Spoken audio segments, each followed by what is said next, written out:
Goosebumps is rated Y7 because it may be too spooky for kids under 7. Hello, Goosebumps fans. This is going to be exclusive. I guess why not? Shut up. Mr. Michael actually already talked about how he got into Goosebumps, so why not? I'll actually reveal how did I do it. So it started, I think, in 1994. Yeah, basically 1994. So in 1994, I didn't really notice anything, but it just went like whammo. At first, it's kind of weird. It's like first the TV show came out. It's like the TV show came out. I kind of forgot like a few other things, but I saw the TV show and the TV show was going good. It was going fine. I was fine with it. I still had no fear. I still was good. And I watched the first one I actually watched was Stay Out of the Basement. That's the first one I saw, period. Now, for people out there who are like, The Haunted Mask was the first one, I have no clue whatsoever what you're talking about. I'm sorry. It might have not been in my freaking area. The first one that I saw was Stay Out of the Basement. That was the first one. The first episode they tested on us. My city. Because there was no haunted mask until, of course, I might have to do a follow up because I'm still tracking down a lead.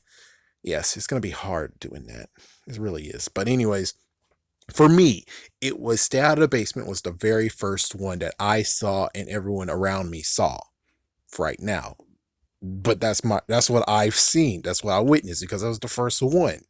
So since that was the first one, then I kept on watching it and then I saw Monster Blood and that was a cool episode and eventually, well, the thing is that the books also came into play too, and the books was the one that struck fear into me. So first things first, of course, had to be freaking damn Slappy in that book. But of course, I think it was the TV show that came first, but I wasn't actually. No, it was. It's very, very complicated trying to put everything in a timeline. So yeah, the book freaked me out, but I didn't really see that book until like a few years later, like at least 5 years later. But of course, yeah, it was around, and then of course my daddy dearest decided to give me 3 books, and I don't understand why. It's like, yes, I don't understand why. I'm fine watching it, but having merchandise, no. But anyways, for people who already found context clues or figured it out or know which ones the 3 of them are, the 3 of them that I got was Scarecrow Walks at Midnight, Phantom of the Auditorium, and Camp Jelly Jam. I'm just going to say that.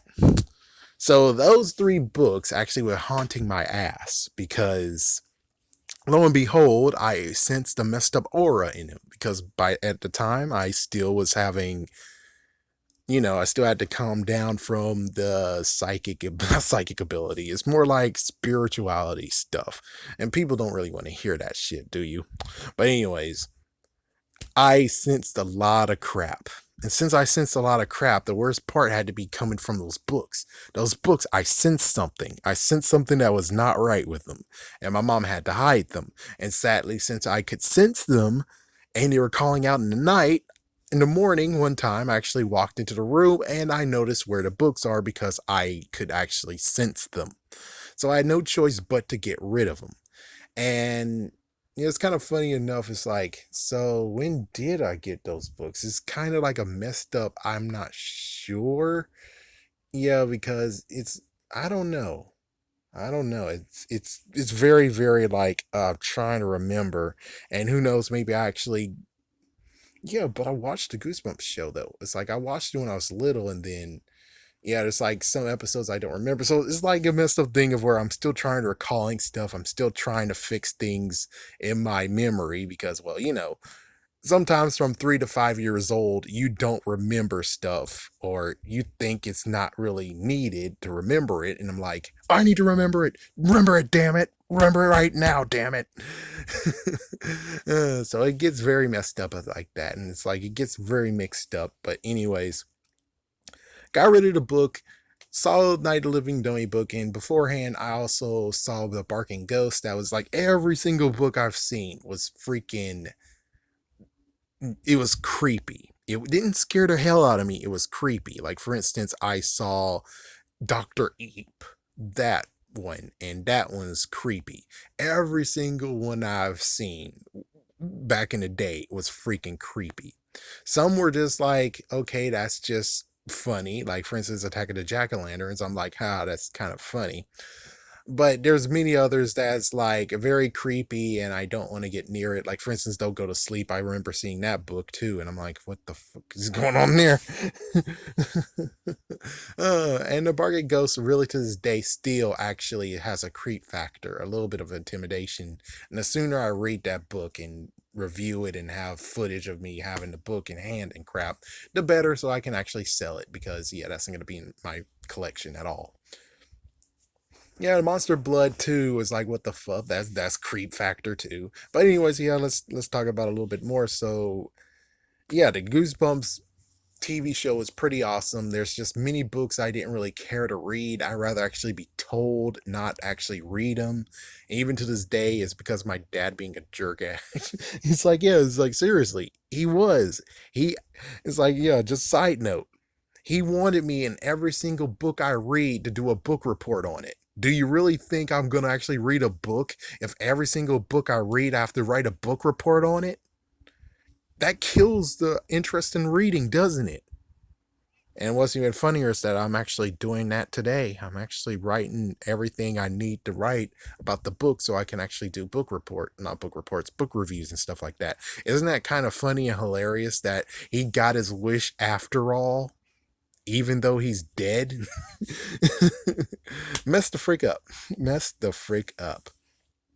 So let me see let's see. So yeah, I enjoyed many of the episodes. I enjoyed the hell out of it.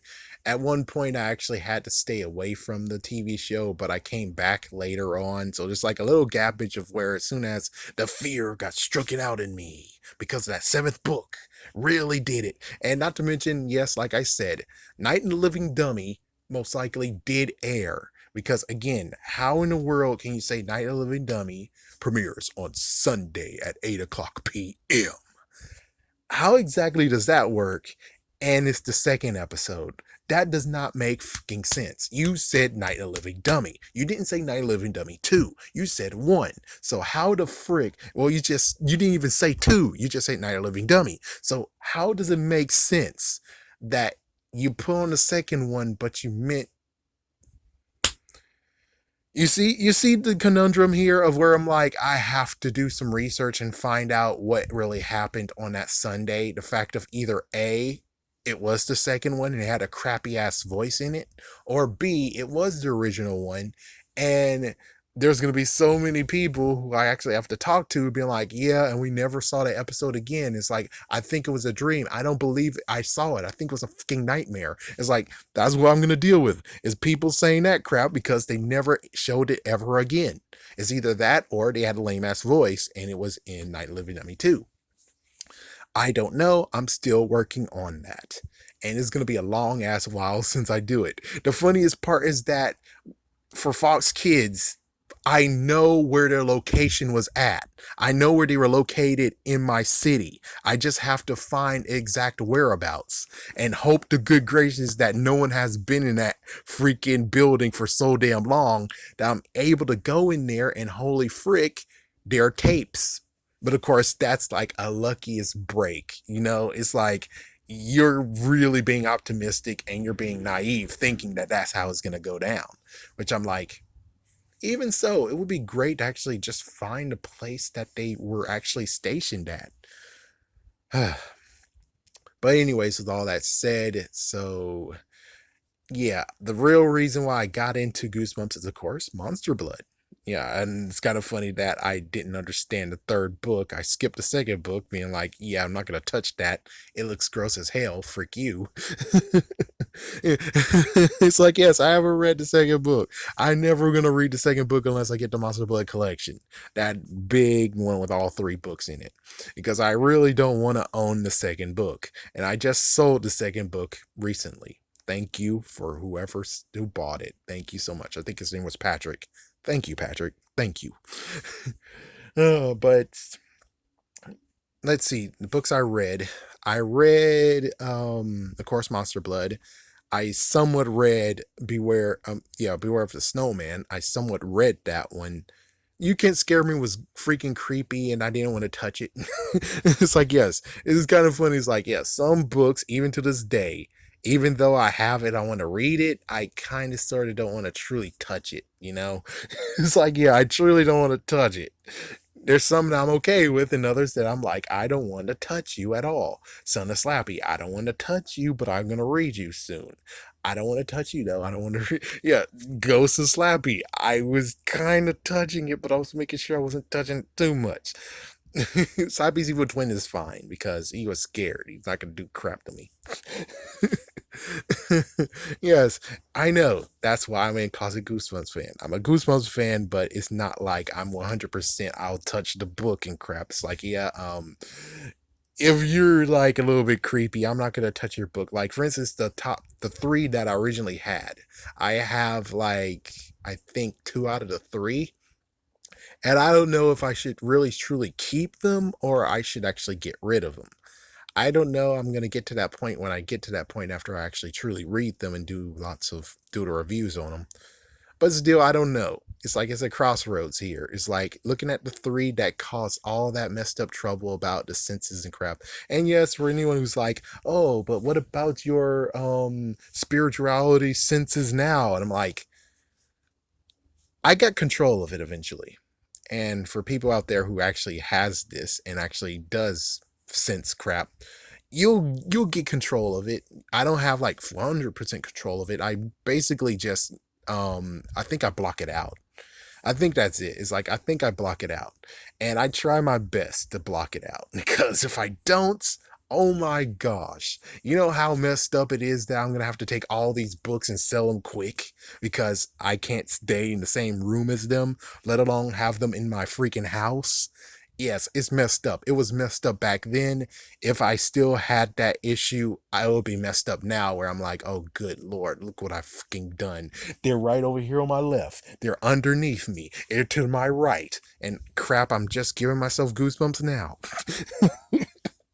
Oh, yes, and it's in front of me too because I have the movie novel right in front of me as well. So they're everywhere. And I think the graphic novel is behind. Nope, it's right there. No, it's behind me. So yes, Goosebumps is everywhere around me right now. It's every freaking damn where. And eventually someday I will have a locker where I actually will spray paint and then put all the books that I want in my actual collection in them because I kind of want to do it that way. It seems pretty good. And Spider-Man 3, even though I hate it, did have a good point of where, yeah, lock your demons in there. Lock your demons in that case. Oh man. But yeah, my humble beginnings of Goosebumps, it actually was pretty good. It's just that I rather actually be told, not look at the books and have the books. I rather actually be told the stories. Would it be different if my dad wasn't a fool? Kinda. It's like I found middle ground, which Monster Blood. Yes, it was like, oh, good lord, but eventually it got to the point of where it's like it was pretty cool, and I'm fine touching in the crap. It's like you gotta find a middle ground. Why I'm Afraid of Beast is creepy, supremely creepy. Chicken was freaking creepy. I have to admit, Bad Hair Day was somewhat creepy, but not too bad. And My Best Friend's Invisible, I have to admit, the cat was creepy, but it was kind of funny as hell later on. You gotta admit, it was kind of really funny. But still, yeah, that's the humble beginnings. And eventually, I got to the point of where I'm interested in fixing stuff. So, and piecing worlds together and stuff like that. I did it for so many things, and eventually, I just broke in. And I guess the real thing is that for people who actually truly like what I'm doing, you kind of have to thank D83 for this. And then, of course, Squid Jib as well. But D83 is gone now. You can still thank Dave, but I don't know where the redhead went. It's like, I don't know. And she doesn't even have a free YouTube channel either. It's like, man, that sucks. That really sucks. Have a scary day. Have a scary night, folks.